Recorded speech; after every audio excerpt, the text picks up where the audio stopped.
Ang bagel ay isang klase ng tinapay na medyo dense and shaped like a ring.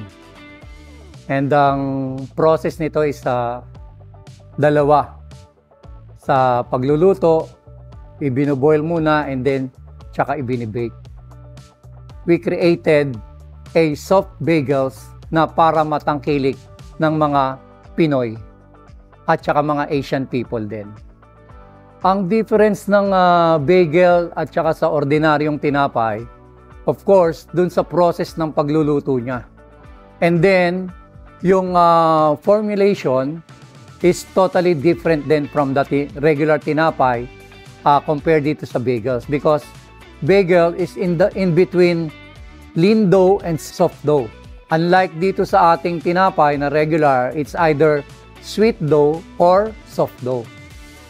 Ang difference naman ng bagel at saka donut, dito sa donut, talagang soft dough lang siya. Pag kinagat mo yung donut, short bite. But dito sa bagel, medyo may konting laban. Pag kinagat mo, may bite siya talaga dahil ito nga yung design sa kanya. Ang donut, mostly matamis. Whereas dito sa bagels, combination ng mga keso at saka pinapalamanan ito ng mga savory feeling. Pagdating naman sa mga ingredients ng bagels, napakadali. Para ka lang gumawa or para ka lang gagawa ng French bread. Pwedeng 4, pwedeng 5 ingredients lang and available ito sa lahat ng mga baking store. Kahit sa supermarket, even the toppings itself, available yan sa supermarket kasi may nabibili tayong multigrain seeds, pwede mong gamitin yun sa bagels. Yung process naman natin sa bagels, nako, napakasimple. Kung sinasabi kong napakadali na, mas pinadali pa namin dito sa The Bailiwick.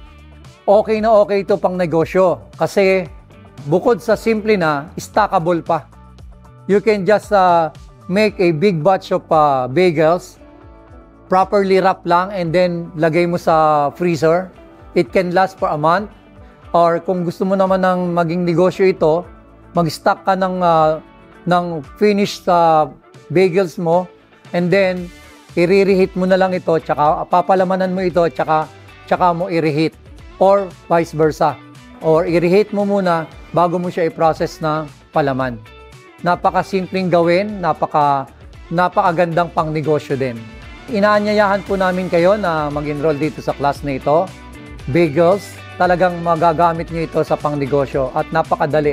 Maihahain nyo rin ito sa inyong mga pamilya. Dito lang yan sa The Bailiwick Academy.